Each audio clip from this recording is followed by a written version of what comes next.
Olá pessoal, boa noite a todos. É com alegria que a gente abre nosso último dia, hoje sexta-feira, da primeira semana RS Data. Hoje, para nossa alegria, onde comemoramos, no dia em que comemoramos, celebramos o Dia do Engenheiro e do Técnico em Segurança do Trabalho, estamos em festa. De uma forma muito especial, somos presenteados por um staff, por uma equipe de primeira qualidade, que aqui vem apresentar um pouco, uma palhinha, uma pequena amostra daquilo que vem fazendo ao longo de anos pela segurança e saúde ocupacional no Brasil.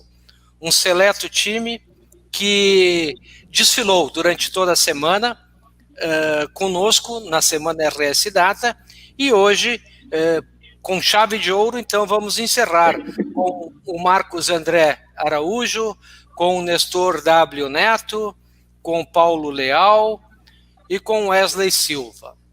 Então, sejam todos muito bem-vindos e de antemão agradecemos nesse dia festivo, celebrando com você e com os nossos convidados esta noite que se inicia. Lembrando que começamos lá na segunda-feira com o José Alberto Maia, com o Orion de Oliveira, com a Rúbia Mara Pereira, com o Éder dos Santos, com o Dr. Mário Bonciani, com a doutora Cíntia Maranhão, Rogério Luiz Balbinot, então sob o comando do Rogério Luiz Balbinot, nosso diretor, e com o apoio e a organização, o talento da Marila Balbinot, organizando todo este evento, com a Graziela Bruxel nos dando todo o suporte de bastidores. Tivemos também aqui o Gilmar Trivelato, o Henrique dos Anjos, o Edivaldo Gregório, Dr. Felipe Albert, a Juliana Esmanioto, o Paulo César Lima, Marcos André de Araújo, o Nestor W. Neto e o Paulo Leal, junto com Wesley Silva e com este que vos fala, vamos então iniciar essa noite festiva de hoje. Então, sejam todos muito bem-vindos, Marcos, e eu acho que podemos começar então já pela ordem alfabética, com o Marco fazendo... a ideia é nós fazermos para você uns 10 minutinhos por cada convidado, e depois a gente abre para uma mesa redonda, um bate-papo bem informal, bem descontraído, com essa capacidade, com esse talento humano que a gente junta nessa noite especial para presentear você. Então, na sequência, o Nestor, depois o Paulo, e por fim o Wesley, então, faz o fechamento desse dessa primeira rodada, e depois a gente, então, fica à disposição de você que nos assiste, você que nos prestigia, para responder questões, para um bate-papo construtivo entre estes talentos todos. Muito obrigado, e Marcos, a palavra está com você. Por favor. Boa noite, pessoal. Boa noite a todos. Pedro, Nestor, Paulo, Wesley e todas as pessoas que estão assistindo. É um prazer, uma satisfação enorme participar, principalmente desse momento importante dessa semana, RS Data, com esses grandes nomes que foram citados aí. O desafio apresentado para nós aí é falar sobre NR1 e NR9. É um tema que vem sendo debatido assim já de longa data, mas ainda causa muitas dúvidas, gera muitas dúvidas ainda, e acredito que quando implementar de fato, muitas coisas ainda vão emergir, e muitas necessidades de ajustes, talvez, né? Bom, o desafio é grande falar no meio desses caras aqui, que são fera. O Nestor aí é o cara que começou aí na vanguardista, né? Vanguardista, Paulo Leal, Wesley, Pedrão aí, tá? Mas vamos falar um pouquinho. Fazer um comparativo rápido e rasteiro entre as duas situações, os prós e os contras, porque a gente já tem falado bastante sobre isso, mas só relembrar alguns pontos aqui importantes para chamar para o debate. NR1 e NR9.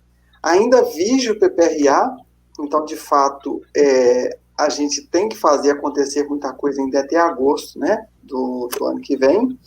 E a NR1 vem com uma proposta aí de gestão, existe uma expectativa muito grande em cima dessa nova redação, porém, como a gente tem conversado com alguns colegas e tem ouvido aí nos bastidores, tem observado, se acreditar ou se acreditar somente na mudança da redação e no formato, nada vai acontecer lá na frente, por causa da cultura, sabe?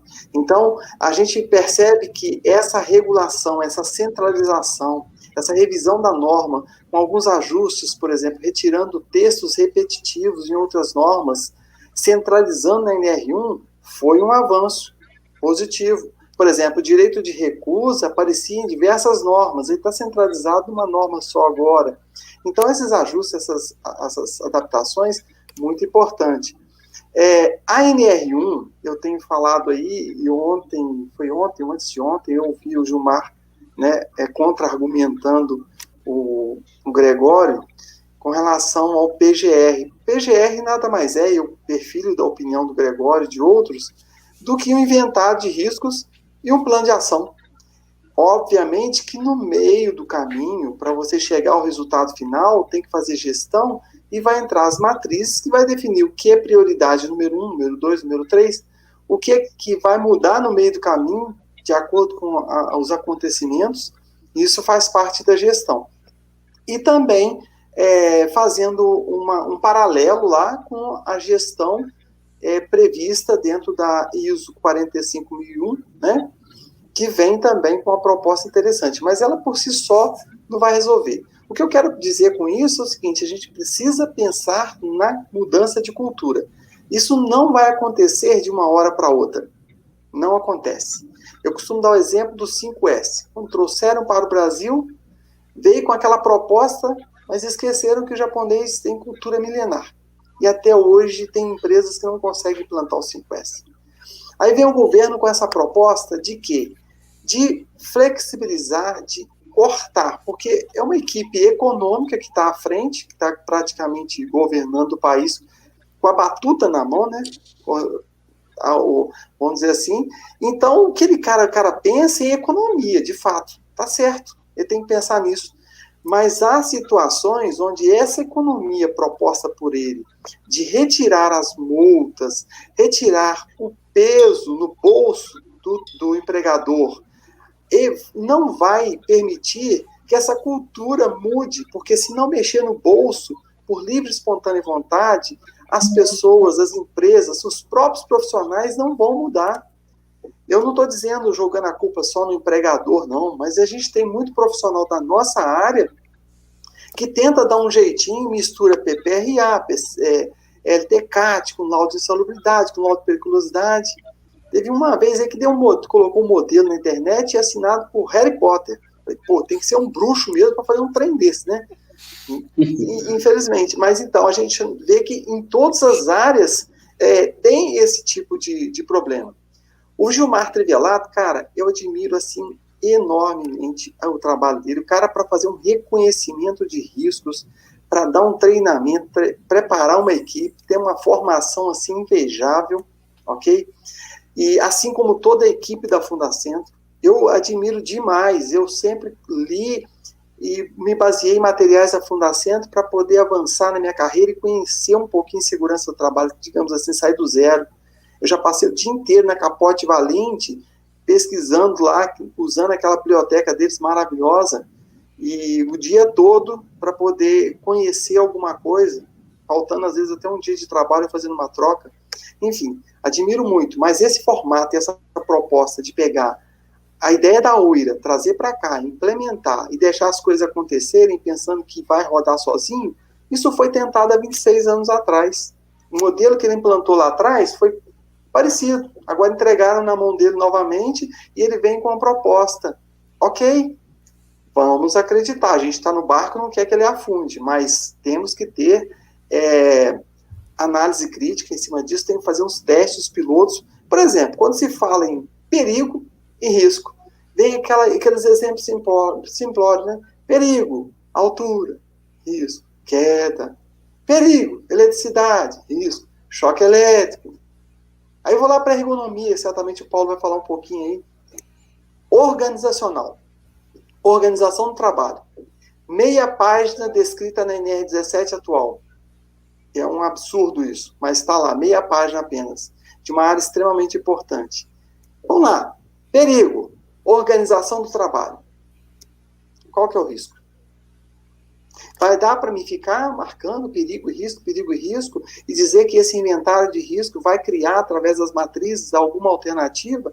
Então, nós temos que fazer testes, pelejar antes, e de preferência que o governo começasse a fazer alguma coisa dentro da estrutura dele, para depois jogar para a gente, jogar para os empresários.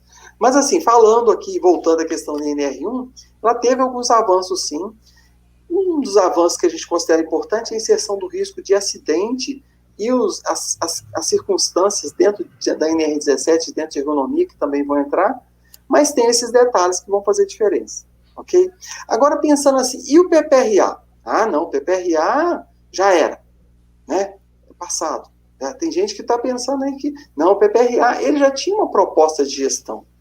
Lá, quando foi criada, antecipação, reconhecimento, medida de avaliação, depois você faz análise global, que até hoje tem empresa que não faz análise global, 9.2.1, tem gente que não sabe para que serve aquilo, tem gente que não tem essa ideia, mas o documento PPRA, hoje, se nós tivéssemos uma cultura, ou se mexesse no bolso, de fato, aplicando o que deveria, esse mesmo PPRA que tem hoje, ele funcionaria.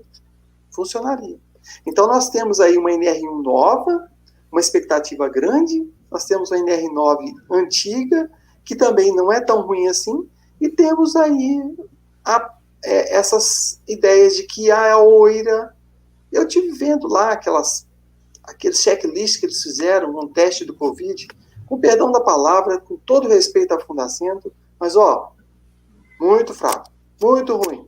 Não vão deixar que as pessoas marquem um xizinho aqui, um xizinho ali, e vai resolver o problema, não. Tem que ter pessoas para pensar soluções. Pensar a solução, e aí depende do profissional da área de segurança do trabalho. Bom, mas eu não vou estender demais aqui, não, tá? Eu aproveitaria até para poder, nesse momento histórico, deixar o meu recado aqui, que de certa forma isso vai dar muito o que falar no futuro, e essa é a minha opinião, tá? Eu queria fazer até um comentário aqui, por exemplo, com relação a essa equipe de economistas, na NR36, 4,2 bilhões de economia, levantando a bandeira para os empresários do setor do agronegócio. Aí o pessoal da CNA publica lá, só no primeiro semestre foi 109 bilhões de crescimento. E o governo está fazendo economia de 4,2. Na nota técnica que ele publicou lá, ainda sai um erro grosseiro, que os caros economistas colocaram lá que 1,7 bilhões vai ser economizado nos treinamentos que vão deixar de ser repetidos. Os caras não conhecem convalidação. Não sabem o que é convalidação e colocaram aquilo lá. Eu desafio alguém para poder provar para mim o contrário daquilo que eu consegui escrever e coloquei no LinkedIn aí. Vai lá, turma de economista, prova. Entende assim? Pedro, deixar claro que é a opinião do Marcos André, aqui no blog, no canal da RS Data, e eu sou estranho mesmo para essas coisas, eu tenho meu ponto de vista, eu coloco, eu não tenho muito medo dessas coisas não. Mas enfim, é isso. Eu não vou estender muito não, porque tem muita gente boa para falar aí, e meu tempo já está vencendo. Eu queria deixar um recado aqui, tá bom? Agradeço a oportunidade. Que a proposta é exatamente essa, o debate ele é construtivo, né? E muitas coisas que a gente pode e verifica já de antemão que pode ser melhorado, a oportunidade até agosto existe e ela é tangível, acho que a gente tem que trabalhar nesse sentido todos nós sim. Muito obrigado por enquanto, Marcos. Passamos para o Nestor então, contigo a palavra, Nestor. Bom, legal, deixa eu marcar meu tempo aqui para eu não me perder. Bom, esse é um tema muito interessante, né? GRO, PGR, essa mudança toda. E eu concordo com o Marcos quando ele fala que o PPRA já daria as ferramentas de gestão que existem hoje. Concordo plenamente. O problema foi que a categoria, assim como ele mesmo falou, a categoria não se preparou, a categoria não deu a devida atenção ao PPRA. Então, você tinha lá o PPRA, O erro mais grosseiro, a NR9 da versão 1994 do PPRA, ela nunca pediu para as empresas para elaborarem um PPRA por ano. E o que a gente viu durante todo esse tempo foi a empresa elaborando todo ano um novo PPRA. Para quê? Não sei. Porque se fazer Ctrl-C, Ctrl-V do programa anterior, melhora a gestão no quê? Não sei. Eu fiz muitos cursos de PPRA pelo Brasil todo, vários Estados Unidos, quase todos. E era muito interessante, quando chegava o momento que eu falava que não precisava elaborar PPRA todo ano, um aluno olhava para o outro assim, quê? Não precisa não? Não está escrito em NR9 em nenhum momento que precisa elaborar PPRA todo ano. Aí depois eu vinha com a segunda bomba. O que vocês têm que fazer é a análise global do PPRA. Análise global? O senhor tem algum modelo aí para nós? Gente, aí tinha gente perguntando assim, quando foi que esse negócio de análise global surgiu mesmo? Eu falei, gente, tem pouquíssimo tempo. Pouquíssimo tempo. Foi só desde 1994. Então, a gestão do PPRA, ela já dava ferramenta para a gente. Você elaborar o PPRA e a alma da gestão de segurança estava, na verdade, na análise global. A análise global é que era a galinha de ouros, né, da gestão de segurança na era do PPRA. Mas, infelizmente, pouquíssimas empresas colocaram em prática. Pouquíssimas empresas. Né? E aí a gente cai nessa ideia, né, de sempre esperar o salvador da pátria. Né? Quem será o salvador da pátria agora? Né? O salvador da pátria, lá em 77, 78, né, foi o nascimento do artigo 5º da CLT. Né, que todo mundo falava, agora vai, agora a gente tem capítulo 5º da CLT. Não foi. Aí depois, no outro ano, já veio as MS. Agora vai, agora a gente foi a portaria 3.214, agora a coisa vai mudar. Não veio, não mudou. Aí, em 1994, surgiu o PPRA. Né? Eu estava falando com o Cosmo falou que quando o PPRA surgiu, o sentimento era bem esse que a gente está vendo agora. De agora vai, agora a gente tem um programa para fazer gestão de segurança, agora a coisa vai acontecer. O PPRA veio e o mercado acabou criando um modelo anual. E o mais incrível, assim, nossa, eu tenho dificuldade enorme de aceitar isso. Como é que a auditoria fiscal não percebeu esse erro nas empresas e não começou a cobrar? A auditoria fiscal, o auditor fiscal era a figura que poderia ter combatido isso, mas não, o que a gente via era o auditor fiscal ir na empresa e pedir, cadê o modelo de PPRA desse ano? Cadê o modelo de PPRA do ano passado? Cadê? Me dá os últimos 5 PPRAs. Gente, e aí quando algum colega ousava mostrar análise global e não fazia PPRA anual, eu falava, não, vocês estão errados. Eu quero o PPRA deste ano. Está aqui, seu auditor, análise global. Não, eu quero é desse ano. Se não tiver desse ano, eu vou notificar a empresa. Então, aí você vê absurdo da auditoria fiscal cobrando que não está na norma.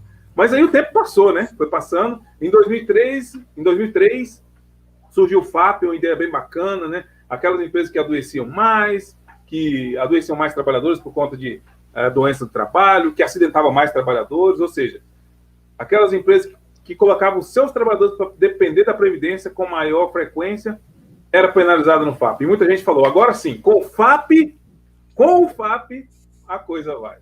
Mas não foi. O tempo passou, veio 2012, olha só, 2012 é social. Nossa, todo mundo vendendo software, fazendo curso, todo mundo se preparando, a energia lá em cima, a expectativa a 1000, o social vai transformar esse ST no Brasil. Mas não foi, não transformou. Né? E agora, em 2021, a gente elegeu um novo salvador da pátria, né? GRO e PGR, né? Será que agora vai? Essa é a pergunta, né? E essa pergunta é muito fácil de responder. Não vai. Não porque as coisas não vão acontecer. É porque, infelizmente, na maioria das empresas, a cultura é a mesma. O gestor da empresa é o mesmo. Então, eu sempre digo, naquelas empresas que o gestor tiver consciência de segurança, que o SESMIT conseguir influenciar a liderança, que o profissional de segurança entender o modelo de gestão da NR1 e não fazer como aconteceu com a NR9 de 1994, nessas empresas a coisa vai. Então, eu acredito que o GRO e o PGR não vão mudar o mercado de segurança do trabalho a nível nacional, mas ele vai mudar localmente. Aqueles profissionais que quiserem ter melhores ferramentas, eles terão. Com o PPRA já era possível fazer uma gestão de segurança verdadeiramente eficiente. Mas a SNR1 agora ela traz uma versão melhorada, com mais facilidade de entendimento. Ela repete as coisas, né? Vocês não entenderam, então agora vão repetir. Ela repete as coisas algumas vezes para que o profissional possa entender. Então, precisa entender tudo isso.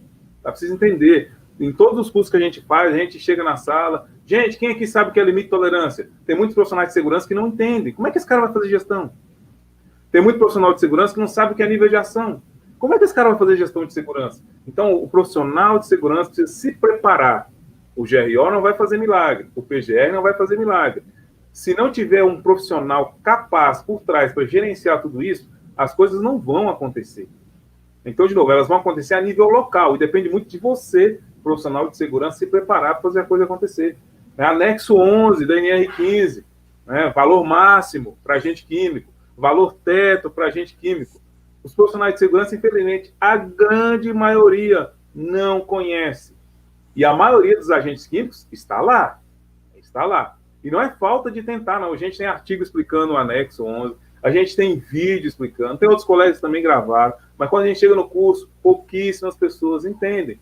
Então, não adianta a gente ficar esperando alguém com uma varinha mágica que vai bater assim, plim, e vai transformar a segurança. Isso não vai acontecer. Agora a gente tem uma nova chance, agora a gente tem ferramentas melhores, mas se isso vai funcionar ou não, vai depender muito do profissional de segurança como provocador de mudança e vai depender do empregador em querer mudar ou não. Então, o nosso desafio continua. O jogo não está ganho, aliás, está muito longe disso. Nós precisamos nos preparar como nunca para fazer frente aos desafios da empresa, aos riscos ocupacionais, aprender, parar com esse negócio de misturar tudo. Você pega muitos PPRA, que serve como LTK, que serve como laudo de salubridade no mesmo programa, e eles esquecem que, às vezes, até pode colocar, mas você tem que separar as coisas, que não é a mesma coisa. Por exemplo, ruído. Ruído, se você está falando de ruído para adicional de insalubridade, o ruído vai aparecer em dose. Se você estiver falando de ruído para o PPRA, pode aparecer, por exemplo, em NE. Mas se estiver falando do ruído para aposentadoria especial, ele aparece em NEM. O mesmo ruído aparece diferente nos 3 lugares. E o pessoal está fazendo tudo junto até hoje. Então, esses princípios de gestão são básicos, mas a gente, infelizmente, a gente não consegue dominar o básico. Será que a gente vai conseguir fazer toda essa mudança que a gente espera? Repare, eu não estou dizendo que não vai mudar. Não vai mudar a nível nacional, isso não vai. Mas a mudança local depende muito de mim e de você. A pergunta é, prevencionista, você que está assistindo essa live hoje, você está preparado? Essa é a provocação que eu quero deixar e ao longo do bate-papo a gente volta para conversar um pouco mais sobre isso.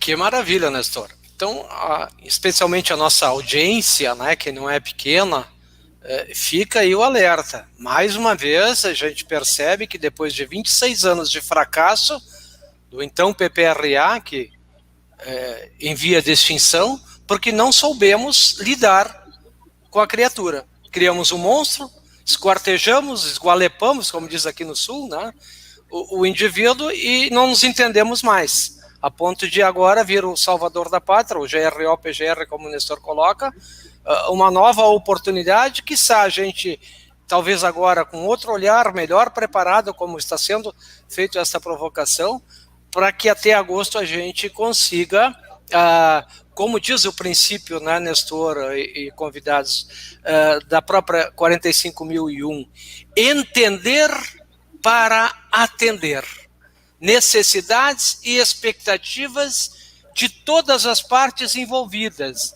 Então, o investidor precisa ser atendido, o trabalhador em suas necessidades e expectativas, o governo como ente federativo e arrecadador para distribuir riquezas e, por fim, a própria sociedade, que somos todos nós. Vejam o tamanho do desafio para essa nossa galera, pessoal. Então, muito obrigado, Nestor, pela essa primeira parte. Vamos convidar, então, o nosso amigo Paulo para falar. Certamente vamos falar de ergonomia, vamos aprender um pouco mais. Também um pouco, mas boa noite aí, Pedro, Wesley, Nestor, Marcos, a todos aí presentes. Bem, para a gente iniciar, eu acho que começo com uma pequena pergunta. Qual empresa que está preparada hoje para começar a atender o PGR? Essa é uma primeira pergunta, porque muitos estão confundindo esse PGR com a mudança só a mudança do PPRA. Sim, tem itens do PPRA, por exemplo, a hierarquia que vinha do PPRA foi agora, né, inserida no PGR. E a gente pega PPRAs aí, que eu já vi vários, o Marco já fez muita coisa junto, e era difícil achar algo assim que tivesse essa hierarquia.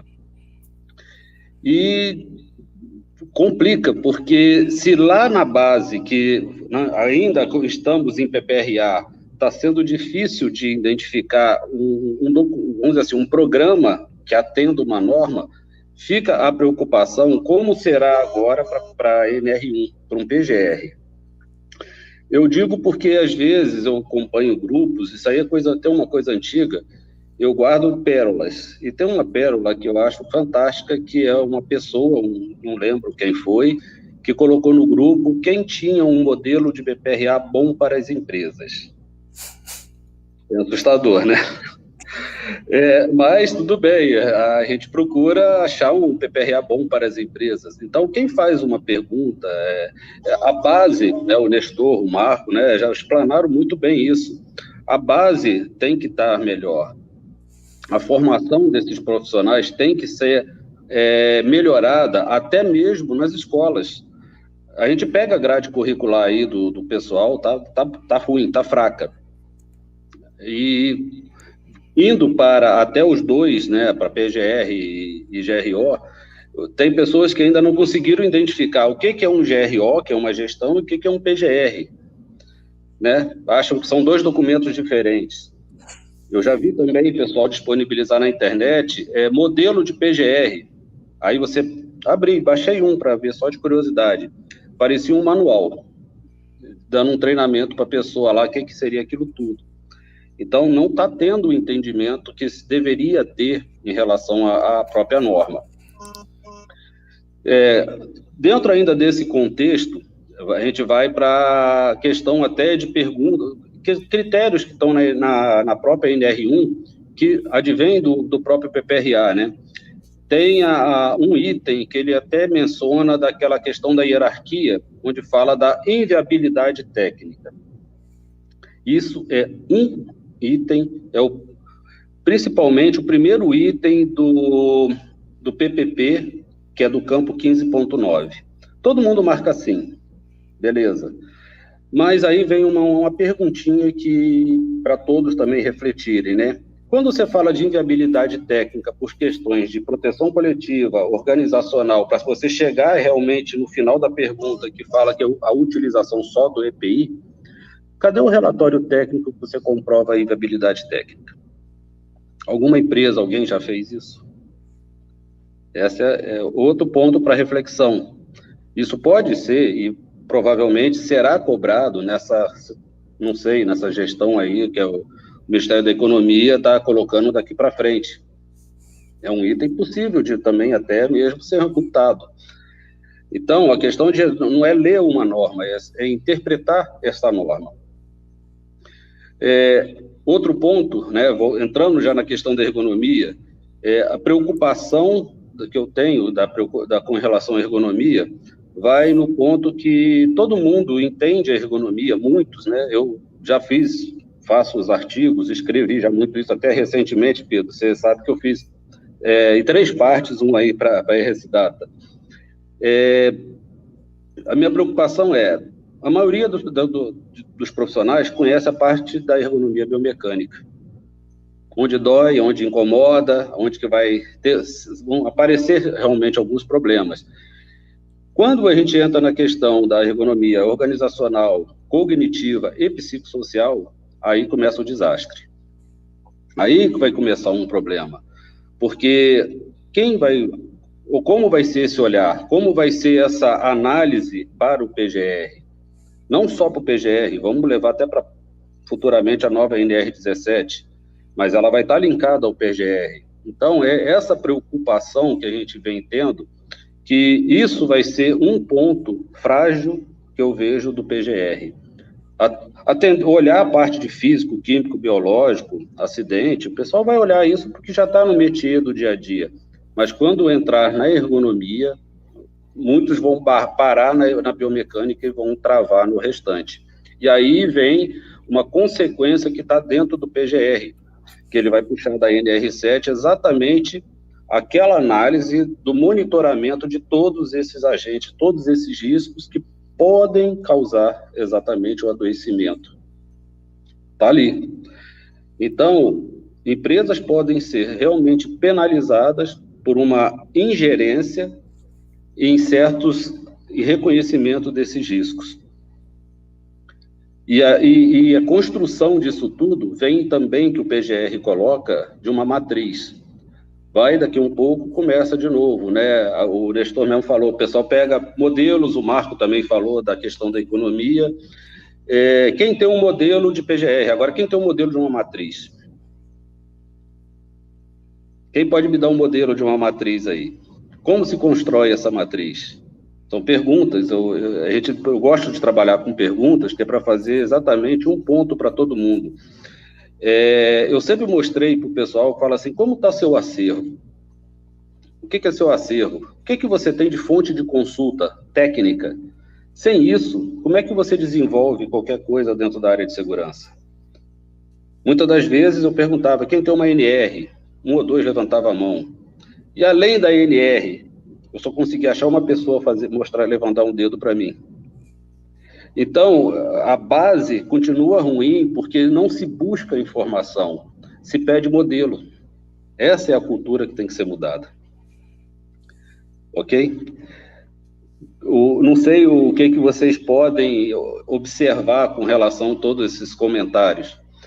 Eu fico realmente preocupado porque temos hoje, como o Nestor falou, né, a questão que o pessoal vai olhar o PGR como a salvação. Ele tem tudo para ser um sucesso, ser a salvação, fazer a coisa andar, dar certo. Mas não vai depender dele, vai depender dos protagonistas que estão do outro lado, que vão elaborar, executar, implementar essa documentação. O pessoal hoje fala de um PDCA como se aquilo fosse a coisa nova, importante. É uma ferramenta da qualidade. Trouxeram para a segurança uma ferramenta da qualidade. Vocês têm outras ferramentas da qualidade que podem também trazer. Todo mundo só enxergou PDCA. Existe KPI, existe SWOT. Quando você usa uma SWOT, você pode usar uma matriz que complementa ela, que chama básico, que você olha a questão financeira. Então, existem outras ferramentas também de qualidade para fazer essa gestão. O PDCA é mais uma. Esse é um olhar que o pessoal tem que abrir exatamente uma visão, eu falo até 360 graus. Você não pode abrir, você tem que olhar o todo. Enxergar além do que se tem dentro de uma indústria, dentro de uma empresa, dentro de uma área de construção, não importa o segmento.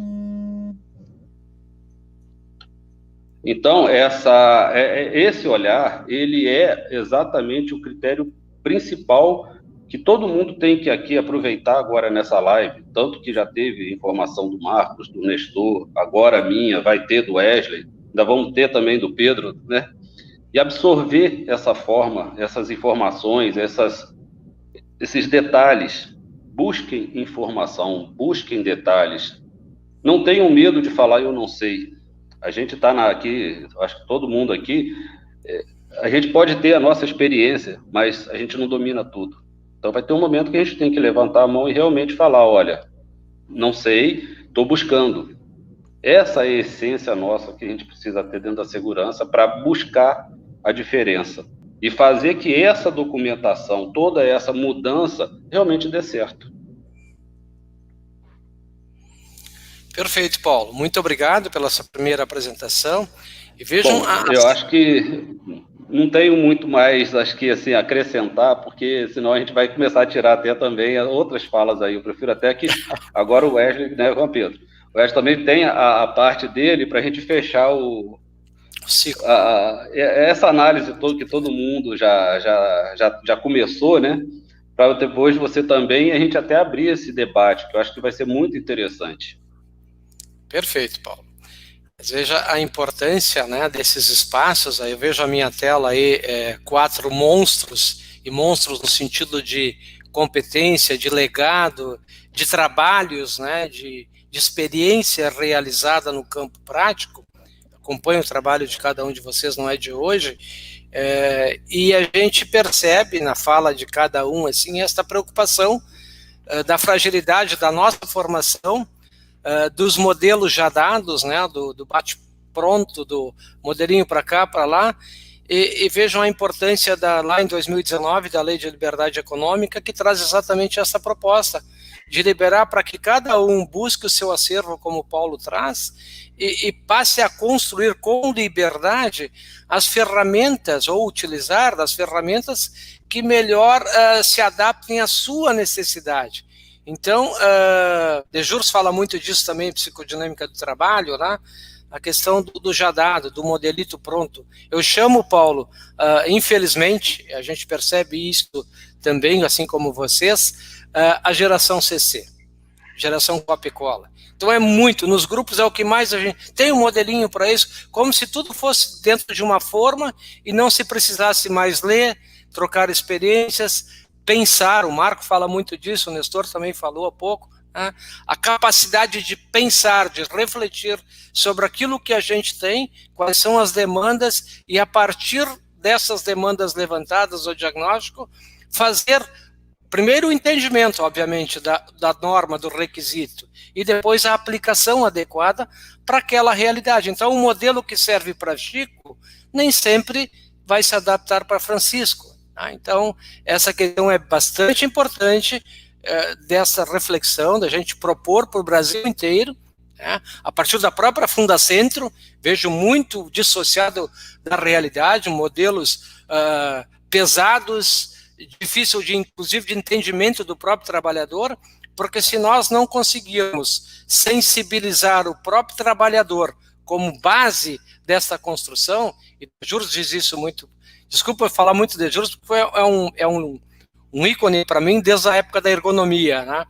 Mas ele fala muito que nós não temos o poder de convencer ninguém. O convencimento, ele brota das vísceras, da necessidade. Quando o trabalhador sentir realmente necessidade, ele muda a cultura, ele muda o comportamento. E como o Nestor também falou no começo, se a gente não trabalhar esta base construtiva, a gente não vai sair do PPRA. A gente só vai repetir o erro por mais 20 e tantos anos. Muito obrigado. Vamos, então, ouvir agora o nosso amigo Wesley Silva. Contigo a palavra, amigo. Obrigado. Boa noite, pessoal. Boa noite a todos aí, todos os colegas aí de profissão. Essa grande equipe de monstros aí, com conhecimentos específicos, conhecimentos em determinadas áreas, com pontos de vistas diferentes, e eu fiquei com a responsabilidade de fechar esse primeiro bloco aqui, né, com o meu ponto de vista. Quem mandou, né, meu pai colocar meu nome Wesley, né, a ordem alfabética é complicado. Queria dar boa noite também ao pessoal que está aí com a gente, né, boa noite a todos, né, pedir também para compartilhar, né, convidar a gente para vir participar com a gente, que ainda tem um tempinho ainda de discussão, de bate-papo, de troca de conhecimento. E também dar parabéns a todos nós, né, pelo dia do nosso, né, como profissional de segurança do trabalho. Ser profissional de segurança do trabalho não é algo fácil, seja técnico, seja engenheiro, né, são desafios todos os dias, e cada dia a gente tem mais desafios. A gente vive hoje no mundo VUCA, né, que é um termo que vem do inglês, mas é um mundo volátil, incerto, né? Hoje você tem certeza, publica uma norma, você tem certeza daquilo, daqui 6 meses você não tem mais certeza, a norma já é outra, né? Então, há 10 anos atrás, a gente quase não tinha revisão de normas, né? Quando eu comecei, né, com segurança do trabalho, acho que eu sou o mais novinho aqui, vamos dizer, né? E aí, quando eu fiz técnico, poxa, você podia comprar um NR a cada 2 anos, 3 anos, né? Agora não, você nem compra NR, né? Porque você tem uma revisão a cada 3 meses, 2 meses, você publica, altera prazos, né? Então isso é muito... vivemos nesse momento de incerteza e também de complexidade, né? onde você vai se adaptando às novas realidades, às novas tecnologias, às mudanças das organizações, às culturas, né, a troca de informação. Então, existe esse momento também complexo e também ambíguo, né, porque a gente tem a publicação de uma norma, apesar dela ser um texto, né, a interpretação desse texto varia um pouco de indivíduo para indivíduo. Então, o Pedro, com o conhecimento dele, o Nestor, o Marcos, o Paulo, quando a gente lê a norma, talvez a gente tenha certas interpretações, né, diferentes. Isso faz com que também a aplicação, às vezes, seja um pouco diferente. Então, a gente precisa realmente trazer para o debate, trazer para a discussão, para a gente talvez tentar chegar próximo a um conceito ou algo mais aplicável a todos, né? Não quer dizer que também a minha interpretação esteja errada ou que o Pedro esteja errado, mas é porque o texto permite isso. E dentro deste contexto, eu vejo nós, como profissionais de segurança do trabalho, né? Vem o PGR, mas peraí, vamos pensar em algumas coisas, né? Nesse mundo que a gente vive, nessa complexidade toda, nessas incertezas, nós precisamos ser resilientes, né? Então, continuar sendo persistentes naquilo que a gente faz, naquilo que a gente escolheu como carreira, né? A gente vê sempre alguns colegas falando, não, eu vou desistir porque está muito complexo. Mas essa é a intenção, né, do momento. Todas as carreiras que você escolheu hoje, ela é complexa, né? Porque todos nós vivemos no mesmo universo de mudanças, né? Então, isso não vai alterar de carreira que você escolher. A não ser que você for lá para um sítiozinho, ficar plantando, tranquilo, né? Se você se aposentar, alguma coisa assim. Fora disso, você vai ter que viver essa complexidade do mundo. E aí a gente precisa também ter flexibilidade, né? Buscar, né, coisas, ser flexível em algumas ações, em algumas situações, procurar, né, estabelecer formas que possam atender a todos, né? E também ser multidisciplinar. A gente tem que ter um pouquinho de conhecimento de tudo. Eu não sou muito daquele que fala assim, eu só sei disso, eu sou focado nisso. Peraí, não, você pode ter uma prioridade. Eu gosto muito de riscos mecânicos, é uma área que eu atuo muito. Não atuo muito em higiene ocupacional, mas eu tenho que entender um pouco da higiene ocupacional, eu tenho que entender um pouco da ergonomia, eu tenho que entender um pouco de agentes químicos, né? Tem que ter esse leque de opções, né, para que eu possa, no final, ter uma visão sistêmica dos processos de uma organização, né? E aí conseguir gerenciar todos os pontos. E aí, quando eu não tenho toda essa visão, eu tenho que trazer pessoas que têm essa visão multidisciplinar ou com esse conhecimento multidisciplinar, que é isso que a gente está fazendo aqui hoje, né? Nesse momento aqui com pessoas com conhecimentos específicos, né, em uma equipe multidisciplinar. E também eu preciso ter conhecimento, e aí é buscar conhecimento para poder interpretar esse texto. E aí chegar a uma conclusão, né? Porque senão, se eu não tenho conhecimento sobre um tema, se eu não estudo, se eu não busco informação, eu fico sujeito a só ouvir a opinião do Wesley. Então eu vou seguir só o que o Wesley disser. E se a minha opinião estiver errada, a minha interpretação estiver errada, você corre o risco de cometer erros. Então é importante que você tenha esse conhecimento para fazer uma análise crítica nesse momento que a gente vive, né? E dentro de tudo isso, CETEC Segurança também não é fácil, a engenharia não é fácil, porque nós tivemos alterações de normas, né? Quantas tivemos nos últimos 3 anos? É social, quantos layouts tivemos alteração? Eu, particularmente, li todos. Chegou um momento, nossa, eu nem sei se eu vou ler de novo, né? E muda prazo? Não muda prazo? As NRs, PGR, eu estava preparado já para entrar em março. Eu já comecei a fazer PGRs em clientes. Vamos fazer o PGR para março, a gente já está pronto. Mudou, né? Jogou lá para frente. Arrependido que eu fiz? Não, porque deu a chance de eu experimentar, né? De ter a prática, de viver aquilo e errar e acertar, né? Essa é a ideia, né? Da gente começar agora, né? E tentar também. E aí a gente vai ter que ter esses diferenciais como profissionais de segurança do trabalho.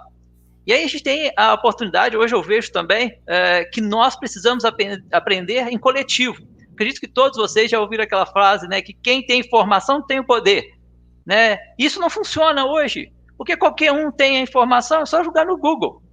Se você quiser aprender a fazer qualquer coisa, tem no Google. O que a gente está tendo, talvez, é uma atrofia, né, de pensar. A gente não quer pensar, justamente porque as informações estão disponíveis. Está ali, eu pego, e aí eu só copio, colo e executo. E eu tenho que ter uma análise crítica disso e pensar sobre aquilo. E é a oportunidade da gente aprender. A gente só vai crescer como organização, como sociedade, se a gente aprender em coletivo, né? Eu acho que a pandemia trouxe isso, no meu ponto de vista. A gente nunca teve um mundo, né, unido com um único objetivo, né, que é controlar a pandemia, né? É claro que tem radicais, você tem algumas divergências de opinião, se usa máscara, se não usa máscara, mas todo mundo tem um objetivo que é, vamos acabar com essa pandemia logo. E aí a gente tem troca de informação, troca de conhecimento, né? A gente tem essa busca por um objetivo comum. E aí nós, como profissionais de segurança também, com PGR, com PPRA, com LTCAT, com laudo ergonômico, né? Com que ferramenta a gente escolher, a gente vai ter que ter um objetivo comum, né? Essa é a ideia, que eu vejo como objetivo, né, da segurança do trabalho. Tem que cumprir as NRs, mas para mim é pouco, só cumprir as NRs. O objetivo de um profissional de segurança é garantir a segurança e a saúde das pessoas e o crescimento das organizações. Né? Eu sempre digo isso em todos os meus treinamentos, porque não adianta eu garantir a saúde e segurança das pessoas se a empresa quebrar. E o contrário também não funciona. Né? Eu não garantir a segurança das pessoas, elas morrerem, se acidentarem, terem doenças, e a empresa for crescendo, isso não é sustentável, isso não é perpétuo, isso não é perene, né? Isso não vai funcionar bem. Então a gente tem que fazer isso fazendo uma mediação dentro desse processo. E contextualizado tudo isso, aí eu venho para o PGR, né, que é o Programa de Gerenciamento de Riscos. Né? Não é uma novidade gestão de riscos ocupacionais. O pessoal traz a ISO 45001, eu vejo antes disso, ISO 31000. Né? É uma ferramenta, traz ali a gestão de riscos aplicável a qualquer coisa na sua vida. Então, você pode aplicar a gestão de risco financeira. Eu gosto de fazer uns investimentos financeiros aqui, eu tenho que aplicar a gestão de risco, até quando eu estou disposto a ganhar ou perder nesse processo. E aí você vem pensando nas ferramentas de gestão de riscos. Nossa segurança do trabalho não estão inventando gerenciamento de risco. O pessoal está ficando doido aqui. Gestão de risco, é algo novo. Não é invenção da segurança do trabalho, né? Isso aí surgiu lá, até a própria aquela pirâmide lá de BID, né? Ela vem do processo de gerenciamento de risco, porque as seguradoras queriam saber mais informações sobre perdas e danos, né? Qual que é a probabilidade de ter um acidente? Isso para uma seguradora é importante. Então, o gerenciamento de riscos surgiu lá no pós-guerras, né, com as associações de seguros dos Estados Unidos, que queriam mais informações para poder dosar o quanto ela podia cobrar do seguro, vamos dizer assim. Então, agora nós estamos pegando esse processo já existente, com normas já internacionais aplicáveis, e aí não preciso nem ser ISO 45001, mas outras normas, né? E aí trazendo isso para a NR1, com suas falhas, né, e com seus acertos, com qualquer ferramenta de gestão. E aí o Pedro talvez me corrija, né? Mas quando a gente vai fazer o PGR, a gente tem que começar do básico, né? Vamos começar do básico, né? Depois a gente incrementa. Então, começa a fazer o PGR hoje, aí você começa a errar, acertar, você vai corrigindo, você vai incrementando, e aí você vai fazendo. É como se você quisesse fazer um churrasco, lá o Pedro deve ser especialista em churrasco, e você já quer fazer uma picanha, um molho madeira, com vinho, né, curtida, lá, não sei o que lá. Não, vamos pegar a picanha, pôr sal grosso e pronto. Não é isso, Pedro? Exatamente. Né? Vamos começar do básico. Depois que você já é um especialista, né? Aí você vai, agora vai incrementar, vou pôr um molhozinho, né? Vou fazer uma outra técnica, e aí a gente vai incrementando esse processo dentro do nosso sistema de gestão. E um ganho também que eu vejo, já dando um pulinho lá na NR9, que eu vejo um ganho que a gente tem ali, é que ficou um pouco claro que a gente vai fazer uma análise preliminar, e a partir disso a gente toma a decisão, por exemplo, se é necessário fazer uma medição, tá? Se é necessário fazer uma avaliação quantitativa. E isso é muito bom, e às vezes acho que os profissionais têm um pouco de medo disso, tá? Talvez vocês até me corrijam também, mas é porque traz a responsabilidade do profissional de segurança. Se a norma diz tem que fazer medição para tudo, fica todo mundo tranquilo. Tem que fazer para tudo e pronto. Ninguém tem que justificar nada, porque a norma está ali dizendo. Agora, quando traz, o profissional de segurança do trabalho tem que decidir, através do processo de análise preliminar, se há necessidade ou não das variações, agora eu assumo o risco. Olha a gestão de riscos aí. Agora eu assumo riscos. Eu vou fazer essa medição? Eu não vou fazer essa medição?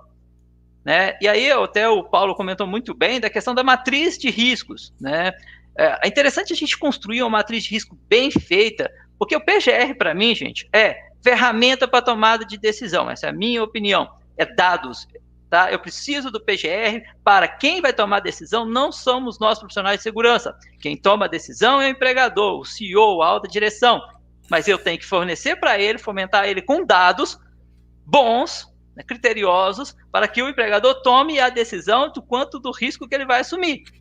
Né? A gente não vai falar da ausência de riscos, mas riscos em condições aceitáveis. Né? Então, empregador, existem tais condições que você precisa de investir tais recursos, né? Não só recursos financeiros, mas mão de obra. Então, você precisa dessas informações bem feitas, entregar isso bem feito para o empregador, para que ele tome a decisão coerente para a organização dele, já que ele assume toda a responsabilidade. Então, nós, como profissionais de segurança do século aí, né, nós temos que levar o melhor para o empregador, para que ele tome a decisão que vai ser o melhor para a organização, para nós, né, e também para os nossos trabalhadores. Então, eu vejo muito dessa forma o PGR.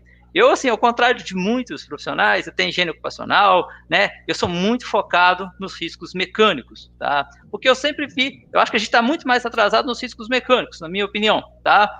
Porque nós já temos laudo ergonômico já há um bom tempo e a gente trabalha bem isso, alguns profissionais. É claro, tem os erros, tem muita coisa para melhorar, tem que, né, laudo de, que é documento de gaveta, tem.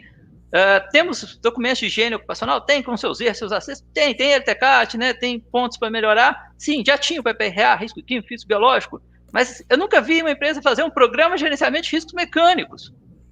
Ficava perdido, sabe? Ficava meio solto. E agora, quando eu trago isso no PGR, e é aí que você vai encontrar muita condição de risco grave e eminente, eu vejo que os profissionais vão ter dificuldade, né? E eu passo por isso.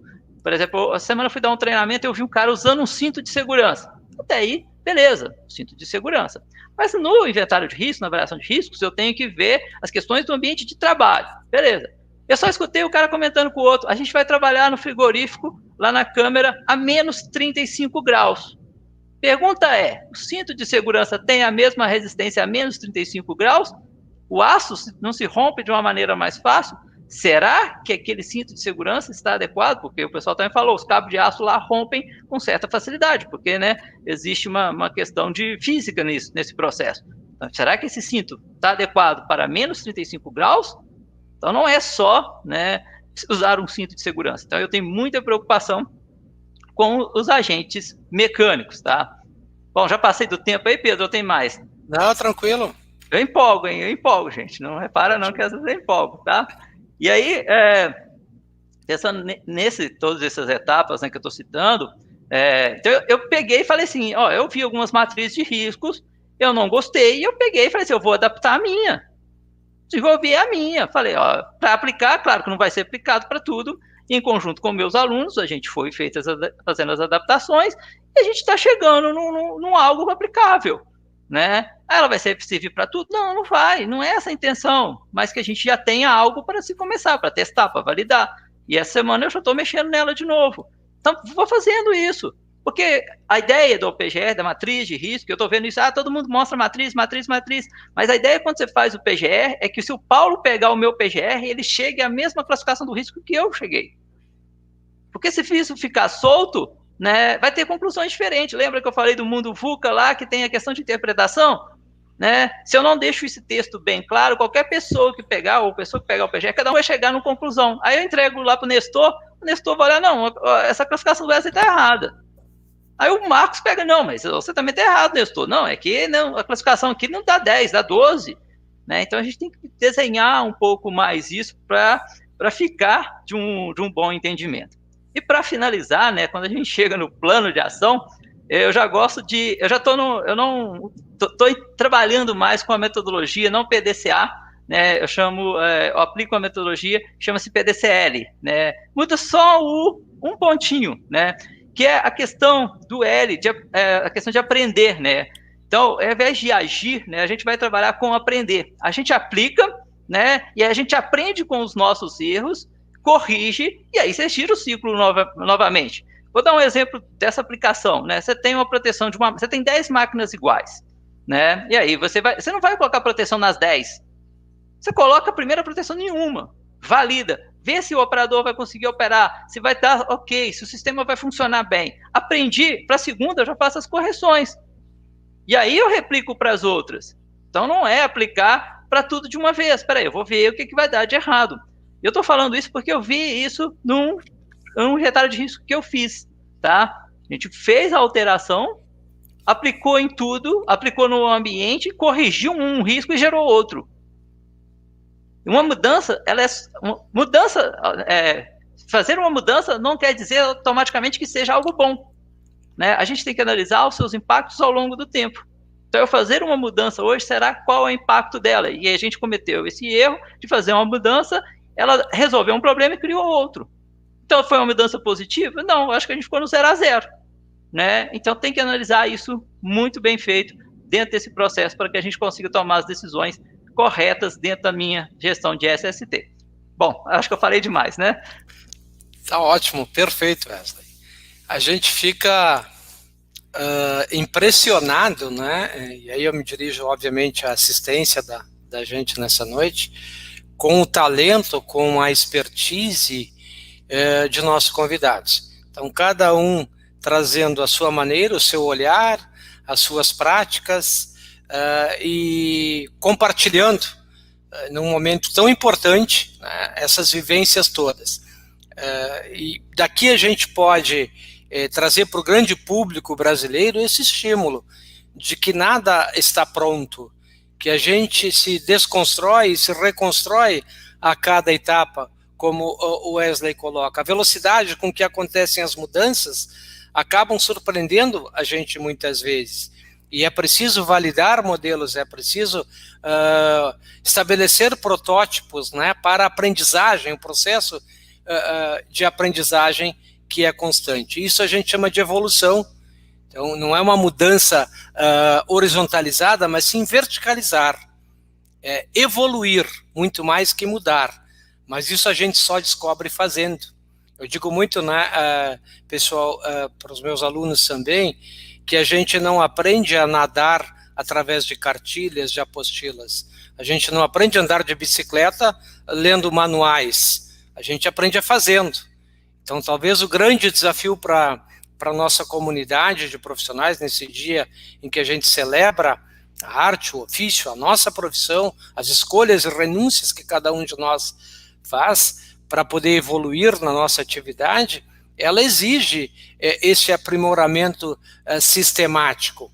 Obviamente que hoje, diferente na época que eu comecei há 40 anos atrás, nós temos ferramentas, nós temos uma amplitude muito maior dos nossos olhares e essa possibilidade que as ferramentas e plataformas nos possibilitam, que mesmo à distância, a gente pode aproximar o saber, a gente pode compartilhar, fazer esta simbiose, vamos chamar assim, do saber, da informação.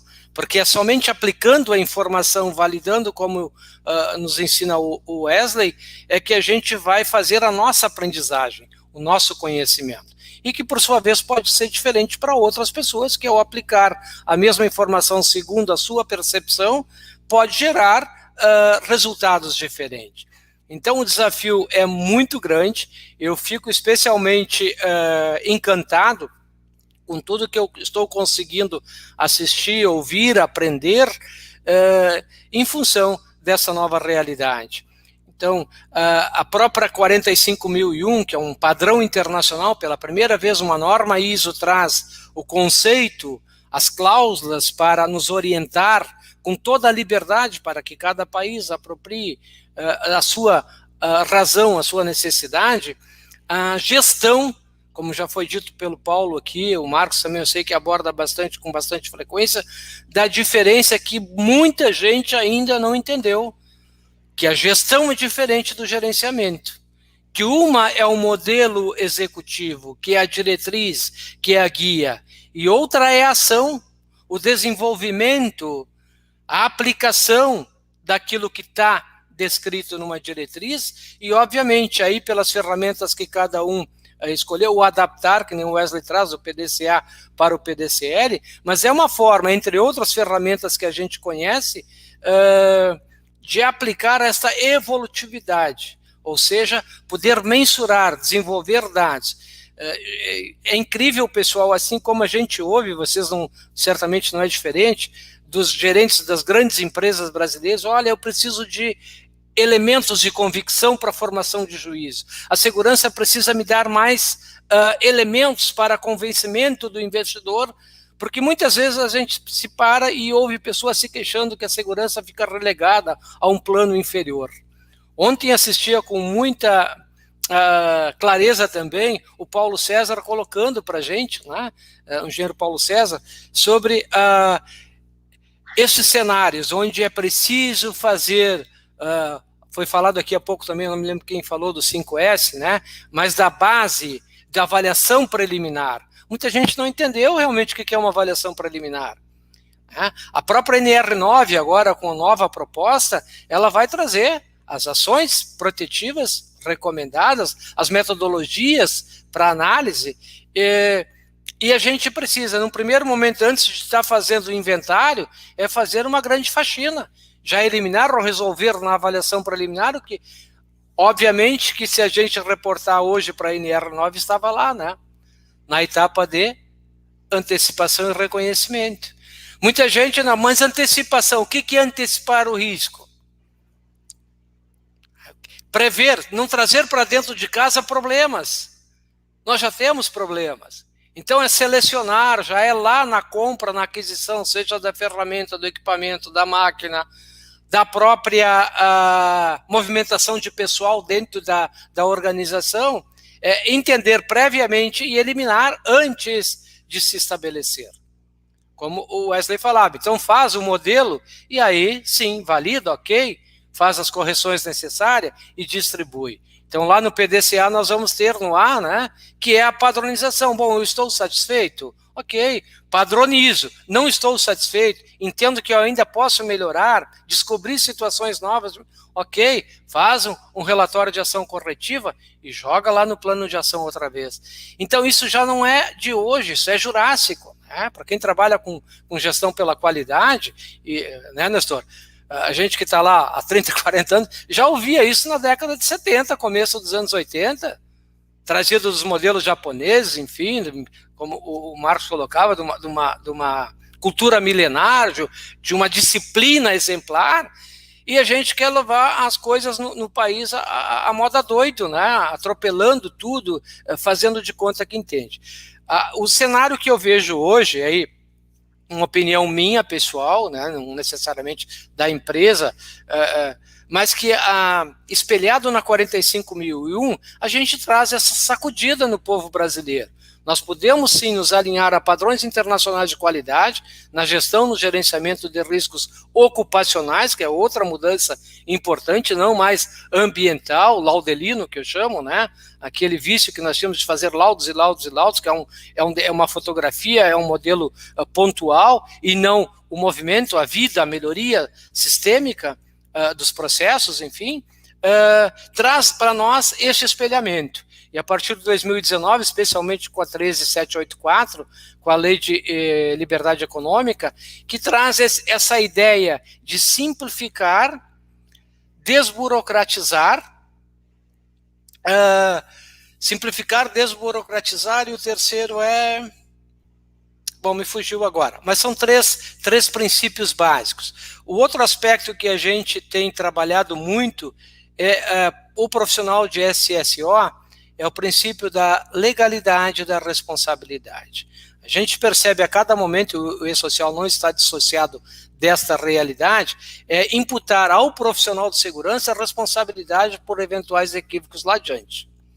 Da mesma forma, a gente está vendo também um alinhamento internacional com relação à efetividade das práticas de segurança, onde é preciso não mais entender, a recomendação, talvez melhor, de não mais entender como prioridade, número 1, 2, 3, a SSO, mas sim como um valor intrínseco ao negócio. Tanto a ergonomia, como os riscos mecânicos, como, riscos de acidentes, como os químicos, os físicos, os biológicos, enfim, os grupamentos, eles fazem parte da sustentabilidade do negócio. E não mais a simples prioridade, uma falácia, um discurso fácil e vazio, que a gente se acostumou nas últimas décadas a ouvir, principalmente do investidor mal preparado, do empresário mal preparado. E aí, faço coro também, as vozes que aqui estão, não é culpa deles. Como professor, a gente sabe, se o aluno não aprendeu, não é culpa dele. A culpa é do professor que não soube ensinar. Pelo menos eu levo isso para os meus grupos. Então, eu preciso melhorar a minha comunicação, os meus modelos, para que o meu aluno possa compreender realmente, por exemplo, o que é uma análise preliminar, o que é uma avaliação preliminar, o que é uma etapa de antecipação de risco, o que é uma etapa de análise, o que é o reconhecimento, o que é a identificação, o que é uma etapa de diagnóstico de riscos, por exemplo. Se eu não fizer uma limpeza, uma faxina geral, não fizer um diagnóstico, não medir o quanto que eu estou, o quanto que eu preciso avançar, ou o que eu quero avançar, ou o que é possível avançar, se eu não transformar isto em dados fáticos, eu não tenho poder, ou fica fragilizado o meu poder de convencimento junto ao investidor. E principalmente ao trabalhador. Eu vejo também dentro da 45.001 e da nova proposta da NR1, gente, a maravilha, e aí o Paulo, como atuante na área de ergonomia, sabe muito bem, a importância de a gente ouvir mais, ouvir o trabalhador. A própria busca ativa preconizada também na nova NR7 é outro instrumento, é tirar o traseiro da almofada do consultório, é fazer a busca, o rastreamento precoce que já estava previsto na atual NR. Antecipação, não deixar que a doença para depois tentar medir essa doença e tratar, mas antes que aconteça. Esse é o verdadeiro sentido da nossa atividade profissional. Ação de prevenção. Então, agir antes. E a proposta muito clara hoje da ISO, espelhada a nossa NR1 como a NR7, a 6730, 6734, portanto, nos trazem esta oportunidade de abrir um pouco mais o nosso olhar e de buscar. Obviamente, concordo com os meus colegas de mesa, que ainda há um espaço muito grande para a gente testar, para a gente aprimorar. A própria fiscalização, outro aspecto importante colocado nessa mesa de debate. Não vejo diferente em nenhum momento. Em diversos estados da federação, o auditor fiscal sendo conivente no sentido de pedir. Para mim mesmo já aconteceu de auditor fiscal pegar a fase de reconhecimento de riscos e notificar a empresa porque não aparece o risco. Mas, meu amigo, isso é a fase de reconhecimento. Depois, lá adiante, é que eu vou colocar no plano de ação se eu preciso ou não mensurar, para saber o tamanho do bicho e saber se é preciso dar um tratamento, se é preciso derivar lá para o monitoramento biológico ou não, em função dessa exposição. Então, a própria auditoria fiscal, me parece, saiu algumas cartilhas aí para facilitar a interpretação, variando de estado para estado, evidentemente, as interpretações são as mais diversas. Então, é preciso também que a fiscalização evolua nesse sentido de não simplesmente ser na base do canetaço da imposição, mas que se alinhe ao processo nacional de construção, ou seja, de desconstrução do modelo atualmente fadado ao fracasso, que é o PPRA.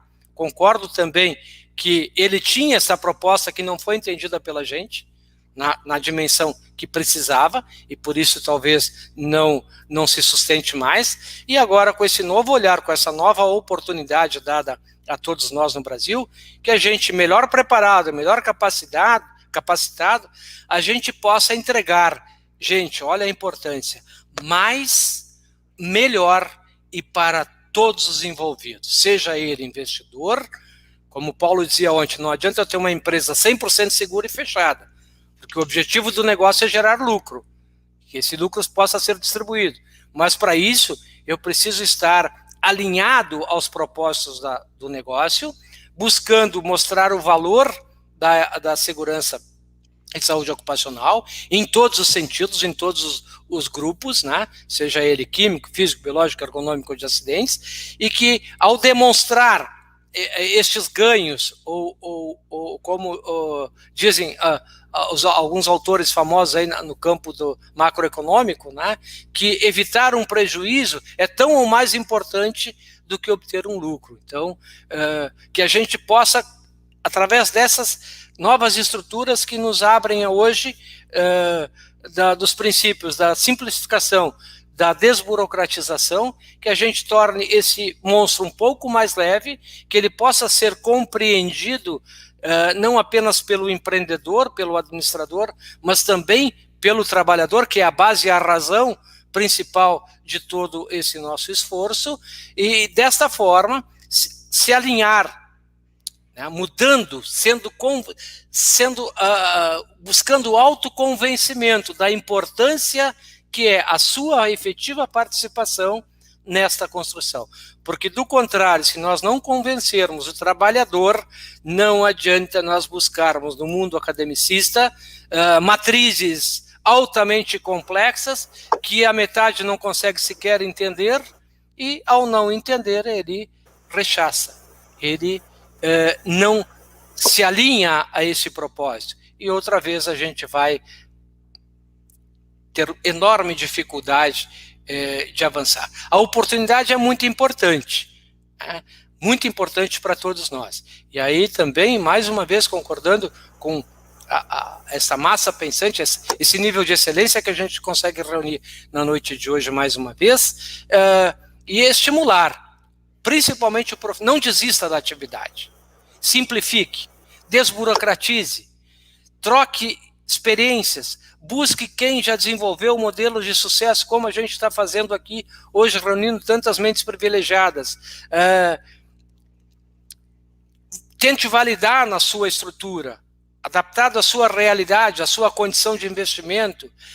E esse é um processo, e como o processo é etapas, é gradual, a gente não vai virar a chave e achar que tudo se resolveu, como muita gente acha que um software, né? Gente, apertar um botão resolve tudo. Não, o software é apenas mais uma ferramenta que vai ajudar no processo de qualidade. Mas atrás dessa ferramenta é preciso mais do que nunca um profissional bem preparado, atento a todas essas variáveis, a todas essas mudanças, a todos esses olhares, muitas vezes diferente do meu, bem diferente do meu, mas que de alguma forma me trazem ensinamentos para que eu não venha cometer tantos erros, ou seja, que a minha assertividade seja bem maior. É isso que o mercado espera de todos nós, é isso que as empresas esperam de todos nós, e aí fica para a nossa audiência, especialmente desta noite, essa ideia. É possível sim, fazer mais, fazer melhor, mas para isso a gente precisa abrir nossa mente, ampliar o nosso olhar, entender o que nos trazem, as diversas oportunidades, assimilando, e somente entendendo é que nós vamos poder atender definitivamente as necessidades e expectativas das partes envolvidas. Acho que é mais ou menos uma síntese desse meu olhar, da 1, da 7, da 9 que vem aí, e estou disposto a aprender mais, quero ouvir mais, assim como toda a nossa audiência. Gente, com vocês. Pedro, tem perguntas aí, por causa do Vamos ver.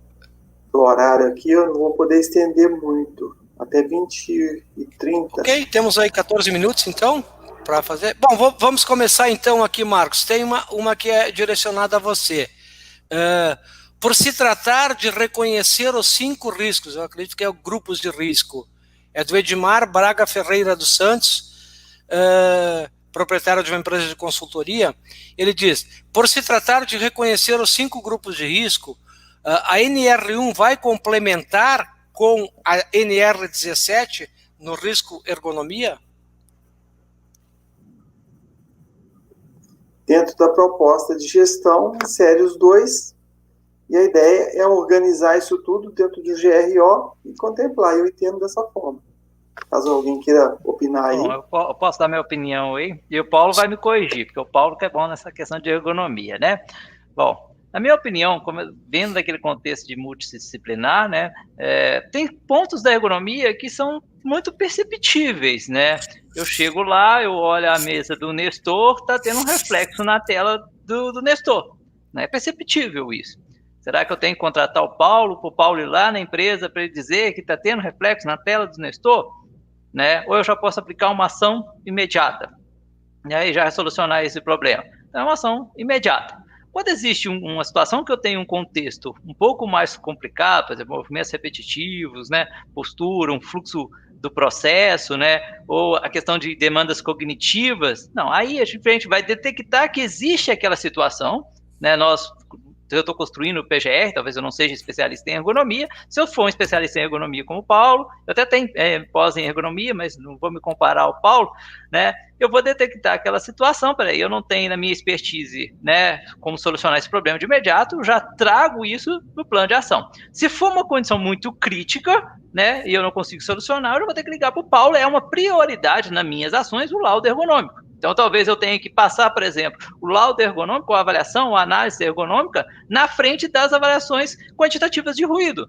Porque naquele contexto produtivo, aquele cenário é mais crítico que um ruído ocupacional, né? Que perceptivelmente, para um profissional de segurança, com uma certa experiência, é perceptível se está mais ou menos perto do limiar, né, de tolerância ou não. Então, eu entendo dessa maneira. Você está fazendo aquela análise preliminar que o Pedro falou, detecta aquela condição do risco ergonômico observando os aspectos da NR17, e aí você detecta se pode ser feita uma ação imediata, simples e objetiva. Não sendo possível essa ação simples e objetiva, ou não sendo a sua expertise, a ação imediata será a elaboração do laudo, a avaliação ergonômica lá com o Paulo. Perfeito.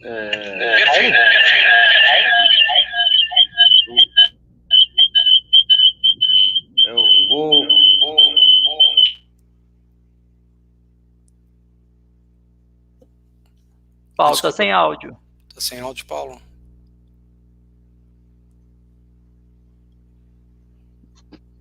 Eu quero complementar. Deixa eu sair aqui do computador para ficar melhor. Eu quero complementar a questão que foi abordada da ergonomia. O ponto principal está exatamente, como falei, na parte biomecânica, está tranquilo. Quando a gente entra no nível cognitivo, vem a grande dificuldade. Wesley, você fez uma abordagem aí, eu achei interessantíssima, do risco mecânico, certo?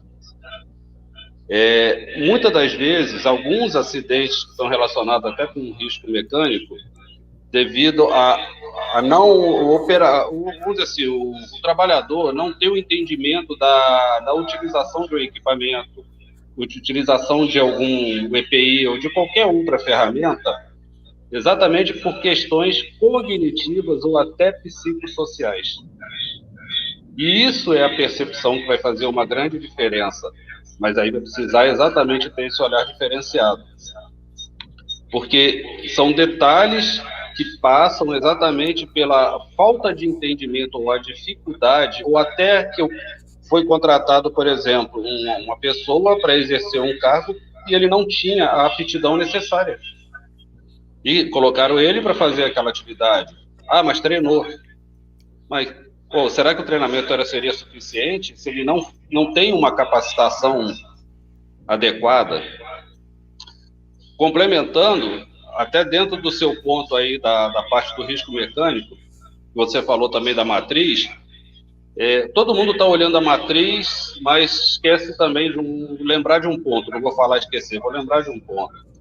Existe uma situação que vai falar de risco residual. O que é esse risco residual? É aquela situação que você inicialmente vai corrigir, que o PGR vai te pedir isso, dentro daquele plano de ação, vai falar do 5W, 2H, né? E será que isso aí foi o suficiente? Existe algum risco residual? Isso aí está sendo olhado, vai ser olhado. Essa sua matriz tem que contemplar uma forma de análise disso. Faz parte dessa estrutura dela. Porque senão você vai achar que só aquele primeiro olhar já foi o suficiente. Então a resposta aí até para o nosso colega aí que fez a pergunta, a ergonomia vai trazer sim um diferencial. Porque na nova NR17, inicialmente tem a proposta, né, que ainda provavelmente a gente tem uma noção que ela já foi assim, passou dentro da questão da análise lá, que é o levantamento de aspectos do trabalho, que é aquele levantamento preliminar. Uma vez isso não sendo suficiente, aí que você vai migrar para uma análise ergonômica do trabalho, porque a demanda ela já ficou mais complexa. Então, vai ter a necessidade realmente de um olhar multidisciplinar, como você falou, Wesley. Sim. O PGR ele vai trazer essa também multidisciplinaridade que a própria ergonomia tem. Perfeito. Só lembrando, né, que isso que é falado agora da análise preliminar, nós já temos hoje lá no anexo 3 da NR9, que é o calor, que se aplica, e também no anexo 1 da NR9, que é o vibrações. Então, se faz essa varredura preliminar, se for necessário, se parte para avaliação quantitativa. Então, é dentro dessa proposta que já existe de alguma forma na legislação atual. Bom, nós temos aqui uma outra, gente, que é para o Nestor, é do Valmir do Vale dos Santos, ele é técnico em segurança, ele faz a seguinte colocação. Nestor, gostaria de saber sobre a NR4. Caso o SESMIT venha a ser de empresa terceirizada, a autonomia dos profissionais será ilusória em detrimento do capital? A autonomia do técnico de segurança hoje já é ilusória. Então, não muda absolutamente nada nessa questão, né? A gente... É curioso, muitos colegas da área de segurança acreditam que é muito simples resolver a questão da autonomia do técnico, é só colocar ele para ser empregado do Estado, né? É curioso como às vezes a gente demoniza a relação do empregador, né? Ele é o mauzão, então, quer dizer, o cara sonha em ter uma empresa, ele arrisca, porque o artigo 2 da CLT diz que é isso, né? O empregador admite, assalaria e assume os riscos. Então, o empregador admite, assalaria e assume os riscos, e ele deveria, segundo alguns técnicos de segurança, ele deveria ser obrigado a contratar um técnico de segurança de trabalho, pagar o técnico de segurança de trabalho, mas esse técnico de segurança de trabalho deveria responder para o Estado. Então, esse tipo de solução milagrosa simplesmente não dá certo, pessoal. Se o técnico de segurança fosse um profissional que fosse ligado diretamente ao Ministério da Economia, que é o Ministério da Economia hoje, ele seria simplesmente odiado dentro da empresa. Ele até ia ter um emprego, mas ele ia ser odiado, porque ninguém gosta de super protegidos. Agora, imagina o técnico de segurança super protegido na empresa. Não ia dar certo. Então, se o SESMIT for terceirizado, a autonomia dele continua como é hoje. Totalmente ilusão. O técnico, ele tem autonomia se a empresa tiver maturidade na cultura de segurança, ou se a empresa, mesmo com baixa maturidade, esse profissional de segurança foi inteligente o suficiente para conseguir o seu espaço dentro da organização. Tem alguns colegas que conseguem, tem outros que não. Tem alguns colegas que conseguem excelentes resultados, tem outros que continuam apenas entregando EPI todos os dias. Então, depende muito também, né? A gente não pode... Eu sempre tento fazer isso, tá? Você vê uma situação complicada, é muito fácil você culpar a outra parte. Eu sempre penso, tá certo, a outra parte é trabalhosa, mas o que eu posso fazer para tentar influenciar a outra parte? E o técnico de segurança tem esse poder. E simplesmente falando aquilo que o Mário Sobral fala, né? Mário Sobral diz que o empregador só entende uma linguagem, o dinheirês. Quando o técnico de segurança do trabalho aprender a convencer o empregador através do dinheirês, porque segurança do trabalho é diminuição de custo. Quando o técnico aprende a falar essa linguagem, a chance de convencimento vai às alturas, né? E quanto mais ele tem esse poder de convencimento, mais aí sim ele tem voz ativa dentro da empresa. Tirando disso, a voz ativa do profissional, infelizmente, é uma mera ilusão. Mais alguém? Queria complementar aqui, falando assim, se a empresa não tiver uma política bem definida, pode ser uma empresa pequena, média ou grande, não vai funcionar. Não adianta. Tem que ter definido ali o que eu quero fazer pelo empregador. Tem uma empresa que foi cliente nossa, período que a gente estava com a Salutar em Juiz de Fora, Paulo lembra, ela está com faturamento de 43 milhões esse ano. E eu conversando com o diretor, o presidente lá, ele falou assim, eu tenho interesse que meus empregados não adoeçam, não se acidentem, eu tenho uma preocupação, eu quero colocar a cabeça no travesseiro e dormir tranquilo, que ele investe. E ele investe. Quantos acidentes? Não tem acidente. Teve um incidente investigado da última vez que eu tive contato, que foi uma fechada que teve no trânsito, os motoristas do carro eram empregados da empresa, aí fizeram a investigação do incidente e esbarrou numa moto lá, mas a culpa, no final, foi distração lá do próprio motoqueiro mesmo. Então, ele tem definido isso. Se tem uma política definida, é ele que vai demandar.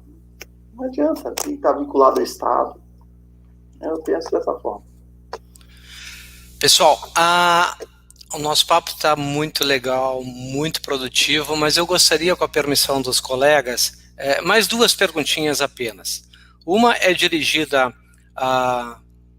ao Paulo, que é do nosso amigo Rodrigo Pires Abreu Pinto, ele é técnico em segurança, e ele faz a seguinte pergunta: Paulo, qual a melhor estratégia para vender e implantar ginástica laboral nas empresas? Não sei nem se tu concorda com isso. Vamos fazer uma... Não, eu sou a favor da ginástica laboral, sim, mas ela tem algumas prerrogativas que eu vejo que às vezes o pessoal esquece. Quando você vai para uma ginástica laboral, geralmente se vai para um profissional formado em educação física, né? E ele prepara através de que a empresa chega para ele e fala: olha, esse aqui é o meu setor, tem esse tipo de atividade, faz uma série para esse pessoal aqui. Não é assim que funciona? E aí começam as variações da ginástica. Mas aí vem o primeiro detalhe: em qual momento que se conversou com o médico do trabalho da empresa para saber as limitações que alguém pode ter para certos movimentos? Onde tem uma análise ergonômica que possa mostrar exatamente pontos que a ginástica laboral poderia ser muito mais assertiva. Então, é um casamento que poderia e deveria existir entre ergonomia, análise ergonômica e ginástica laboral. Então, chegar com uma proposta, você tem que chegar com uma proposta que ela vá reverter problemas que a ergonomia identifica. Porque essa é a proposta da ginástica laboral. É exatamente trabalhar de uma forma bem mais técnica, né, com esse profissional, os pontos que são de dolorimento, desconforto. Eu não vou falar tanto até de dolorimento, mas principalmente de desconforto. Ou para melhorar, né, a performance daquele profissional, para que não tenham consequências lá de o efeito de uma atividade repetitiva. Isso porque, muitas das vezes, muitas das atividades se fazem no campo, se faz alguma coisa em indústria, e são, às vezes, se observar quais são os exercícios, acaba sendo o mesmo. Mexe na mão, levanta o pé, levanta o braço para cima, para baixo, né, puxa para trás. E aí, qual o pretexto, qual é a consequência de todos esses movimentos, o que ele trouxe de benefício, aonde que ele foi, vamos falar assim, efetivo? Essa é a questão. É possível você levar isso no mercado? Sim, mas tem que levar com uma proposta diferente do que existe hoje. Aí você vai começar a fazer diferença. Ok, mais um. Eu queria dar meu pitaco aí. Eu não sou ergonomista, mas eu, assim como o Pedro, gosto muito do Dejô, já li a maioria dos livros, publicação dele, gosto desse assunto. E eu vou discordar, assim, totalmente. A questão da ergonomia, tá? Dentro da ergonomia, ginástica laboral, que eu vejo na prática, é uma ideia de fortalecimento e preparação do trabalhador para ele suportar mais. Mexe na organização do trabalho e pode até criar alguma coisa para poder melhorar o condicionamento e a qualidade de vida das pessoas. Agora, pensar da mesma forma que eles inseriram a cada 50 minutos trabalhado para 10. Se você não mexer na organização do trabalho, o cara que fazia X trabalho durante 1 hora vai ter que fazer dentro de 50 minutos. Depois ele fica ansioso para voltar a trabalhar dentro dos 10 minutos, porque ele sabe que ele tem demanda para cumprir. Eu costumo dar o exemplo daquela fábrica que produz, eu cito várias vezes isso aí, mas é uma forma fácil das pessoas entenderem. Produz 480 peças por dia, e você tem um empregador que exige 60 peças por minuto e o outro que exige 480 peças no final do dia. Existe um problema de organização do trabalho na empresa que ingessa a cada hora 60 peças. Eu posso produzir 59, 61, de acordo com o meu ritmo. Eu acabo de almoçar uma feijoada na sexta-feira da empresa, eu vou produzir na primeira hora, depois 60 peças, eu posso produzir 58, mas sabendo que vai ter a feijoada, pela manhã, eu vou produzir 62 a mais para poder compensar aquilo. Eu tenho que ter controle sobre o meu trabalho. Agora, fortalecer a estrutura do indivíduo para ele aguentar mais é persistir naquela ideia do Fayol, de aumentar o tamanho da pá, né, para o cara contratar e produzir mais. Então, eu sou totalmente contrário. Como não sou economista, detesto ginástica laboral. Tem que ser com muito critério. Antes de passar para a réplica, Paulo, só avisar, com a permissão de vocês, ainda tem uma pergunta para o Wesley, tá? Paulo, réplica? Mas não é nenhuma réplica, eu vou complementar que o Marco também está certo nesse contexto, porque quando a empresa ela chega na questão de ginástica laboral, é que ela não fez o básico, tentar eliminar ou atenuar aquele risco. Então, ela tenta compensar, de um certo modo, com a ginástica laboral. Por isso que eu falo que tem meios, tem prerrogativas para uma ginástica laboral. Quando eu falo para procurar primeiro um médico, ter uma análise ergonômica, é porque tudo que poderia ter sido feito para eliminar ou para melhorar não foi possível, porque a ginástica ela vai vir só como um complemento. Mas aí que vem o profissional que vai realmente levar de uma forma mais assertiva, vamos dizer assim, um trabalho para melhorar o desconforto, não é eliminar. O Marco está correto. O princípio, eu não falo só da ergonomia, da própria higiene, né, da segurança, por que não se elimina os riscos? Até para ir ali um pouquinho mais, voltando até, vou acrescentar um ponto do PGR. O PGR ele pode repetir o mesmo erro do PPRA em um ponto. Onde que tá? Por que se tem problema de insalubridade? Porque tudo que deveria ter sido feito num PPRA não foi feito, que é o quê? Aquela hierarquia de eliminar o risco. O que sobrou virou insalubridade. O PGR ele pode cometer o mesmo erro. Pode cometer as mesmas...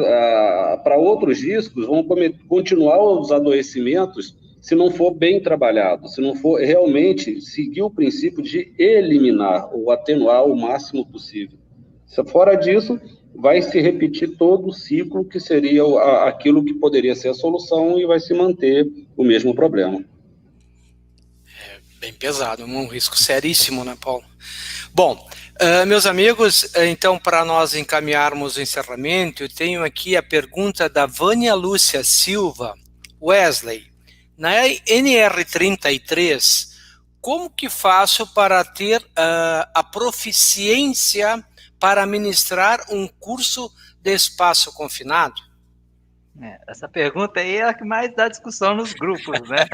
Tal da proficiência, né? Eu até escrevi um artigo, tá lá no blog da ES Data, depois ela acessa lá também e dá uma olhadinha. Só antes de responder, adorei a explanação do Paulo e do Marcos aí sobre a ginástica laboral, né? Muito boa, né? Bom, proficiência NR33, NR35, né? Várias normas trazem a definição de proficiência. Para mim é algo bem não tão complicado de se entender, né? Porque a proficiência eu tenho que pensar o seguinte: primeiro eu tenho que ter aptidão para aquilo. Então vamos pensar pelo menos na aptidão física e mental, porque como que eu vou treinar uma pessoa em espaço confinado se eu não tenho aptidão física, o médico não me aprovou para entrar dentro do espaço confinado, né? Como que eu vou treinar uma pessoa para trabalhar em altura se eu não estou apto para subir em altura, né? Então começa por aí, aptidão. O segundo é conhecimento técnico sobre o assunto, né? Então, sobre os temas, eu gosto de falar que é sobre os temas abordados, porque dentro dos tópicos lá tem vários temas, e eu tenho conhecimento sobre todos aqueles temas, né? Primeiro socorro, requisitos mínimos de resgate, análise de risco, seleção de EPI, seleção de EPC, eu tenho conhecimento para aquilo, né? E aí isso pode ser dado com a formação de técnico de segurança, engenheiro, cursos sobre trabalho em altura, pessoa competente, gestor de trabalho em altura, cursos na área de trabalho em altura. Então, é questão técnica, né? E a terceira é a experiência profissional, né? Eu nunca subi num poste, nunca trabalhei em altura, né? Como é que eu vou treinar uma pessoa para trabalhar em altura de uma coisa que eu nunca fiz? É a mesma coisa, eu faço a analogia do carro, né? Como que eu vou treinar uma pessoa para dirigir se eu nunca dirigi? né? Eu pego um carro e falo, agora eu vou te treinar a dirigir, e aí você não tem. Então, eu tenho que ter uma avaliação médica dizendo que eu estou apto. Certificados, currículos, diplomas que me evidenciam a minha capacidade técnica, né? E aí experiência profissional, e através de análise de riscos que você fez, ARTs que você abriu para trabalhar em espaço confinado, PETs que você liberou como supervisor, ou PETs que você assinou como entrante, como vigia, e aí você começa a construir ao longo do tempo, né, a sua proficiência, né, a sua proficiência sobre aquele tema que você vai abordar. Eu, por exemplo, eu falo que eu nunca fiz um curso de multiplicador, né? Eu costumo fazer um curso sobre cada tema daquele. Eu já fiz curso de análise de risco, eu já fiz curso de resgate em altura, eu já fiz curso de gestão de EPI para trabalhar em altura, né? Porque eu entendo que a proficiência é no tema abordado. Mas aí é mais ou menos essa ideia. Mas lá no blog da RS Data, lá tem um artigo que eu falo sobre isso, tá? Talvez que ajude a complementar. Perfeito. Gente, então para encerrar, antes de eu fazer a conclusão final, eu gostaria que os nossos convidados, nossos ilustres convidados que desfilaram essa noite para todos nós no país, mais um pouquinho, mais uma amostra de toda a sua construção, que vocês em 1 minuto fizessem as suas considerações finais. Podemos começar, quem sabe, pelo inverso agora? Wesley. Então vamos lá. Bom, primeiro, agradecer a todos, né, pela noite, pela compartilhar a informação, conteúdo, assim a gente vai crescer como pessoa, como organização e como nação, né? Complementar uma coisa que o Pedro falou, que o empregador, né, se ele não está sendo comprometido com a segurança do trabalho, um pouco de responsabilidade é nossa, né, de não estar levando essa formação de uma forma adequada para ele, então talvez a gente não seja muito bom professor, né, porque o empregador ele tem uma preocupação principal, que é o sucesso do negócio, e aí ele contrata a equipe multidisciplinar, é o RH, a segurança, a contabilidade, é o jurídico, para a gente assessorar ele bem. Então, se talvez ele está cometendo erros, talvez é porque a gente não esteja assessorando bem, assim como outros setores, como contabilidade e a produção, por exemplo. A produção faz isso muito bem, né? Dá uma assessoria muito boa ao empregador, por isso que ele dá prioridade, talvez, para a produção, porque são bons professores, vamos dizer assim. Então, para finalizar, profissionais de segurança, a gente tem que sempre buscar conhecimento, buscar o novo e sempre levar para o empregador uma coisa para ele. Qual resultado a gente vai entregar com aquela ação? Então, a ação tem que trazer o desempenho, segurança, reduzir o esforço e trazer um resultado, tanto para o trabalhador quanto para o empregador. Bom, era mais ou menos isso que eu queria dizer para finalizar. Obrigado. Paulo. Bom, eu vou abordar uma outra parte exatamente para não ficar repetitivo, certo? É uma dica para os profissionais aí. Experimentem a fazer simplesmente uma lista. Qual é o seu tipo, qual conhecimento que você tem mais aprofundado? Anote. Coloque também nessa lista aquilo que você tem um entendimento mediano. Anote. E, por fim, aquele que você realmente tem a deficiência. Aqui você já começou a mapear aonde que você precisa estar trabalhando para fazer o seu crescimento profissional. Aí, como você vai fazer isso? Entenda o mercado que tem para você já ser inserido mais rápido. Isso muitas vezes o pessoal faz essa pergunta para mim, ou às vezes em grupos, né? Como eu entro? Não adianta você querer fazer um curso de salvatagem se você está trabalhando na região centro-oeste do país. Qual a diferença que vai fazer? De conhecimento, sim. De aplicação para você ser inserido no mercado, muitas das vezes não. Então, faça isso utilizando uma meta que chama SMART. Então, você vai pensar em tempo, custo e... Agora eu não vou lembrar os todos, mas procure isso, SMART, S-M-A-R-T. Ela vai te ajudar muito nessa construção. E ali você vai poder realmente começar a se diferenciar no mercado, complementando aquilo para atender aquilo que já o Wesley já preconizou aí na fala anterior. Ok. Muito obrigado, Paulo. Nestor, por gentileza. Legal, só comentar o SMART aí do Paulo Leal, ele não lembrou? Específico, mensurável, atingível, relevante e temporal. Específico, mensurável, relevante, atingível e temporal. Bom, só tenho a agradecer aos colegas pela acolhida aqui nesta casa hoje, a casa RS Data. Foi muito legal, um bate-papo bem bacana. E a gente espera nos ver em outra oportunidade. Lembrando que a galera que está na internet, se gostou da minha explanação, quiser saber mais sobre o Nestor W Neto, é só você digitar na internet Nestor W Neto, vai aparecer site, vai aparecer canal no YouTube, vai aparecer Instagram, vai aparecer muita coisa. Então, estamos pela aí nas mídias sociais. Quem quiser seguir o nosso trabalho, venha! E muito obrigado a todos por esse convite aqui e até a próxima, se Deus quiser. Obrigado, Nestor. Marcos. Eu queria agradecer ao pessoal da RS Data, Pedro, Wesley, a participação aí também, o Nestor, Paulo Leal, e ao público que participou conosco. É sempre uma satisfação.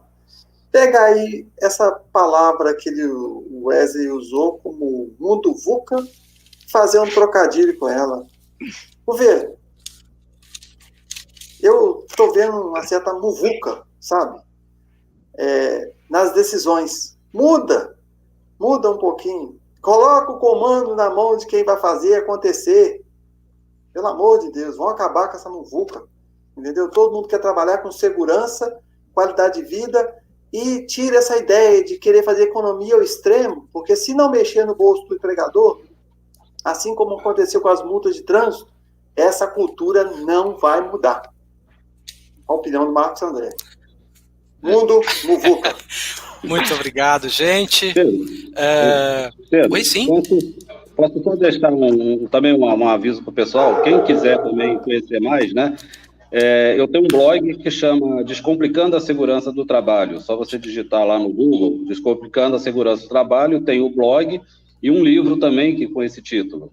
Quem tiver essa curiosidade aí, está disponível lá. Perfeito. Wesley, quer divulgar também teus contatos? Já que todo mundo divulgou, né? Aproveitar. Né? Pessoal, tem o meu canal lá no YouTube também, tá? Segurança em Pauta, né? Se eu jogar lá Segurança em Pauta, Wesley Silva, tem um canalzinho lá no YouTube. E tem meu Instagram lá também, né? Que é @inove com 2 N's, né? Inove Consultoria. E sempre estou colocando lá material, informações, eventos. E amanhã a gente tem aqui em Lafayette, Conselheiro Lafayette, o primeiro seminário de segurança do trabalho aqui da região. A gente está a 100 km de BH, a gente vai realizar amanhã com 5 palestras sobre PGR, comportamento seguro, tributação em SST, vai vir a exposição de luvas para agente mecânico, o pessoal da Ansel. Então a gente vai ter um evento amanhã top aqui em Lafayette. Aqui. Se alguém quiser pegar um avião e vir para cá, seja bem-vindo. Com certeza. Marcão, tu chegou a divulgar? Minha parte digital está meio bufocada também, mas o pessoal que quiser me achar aí, eu estou trabalhando com soluções na área de segurança e saúde ocupacional e estou à disposição no mercado. Valeu, gente.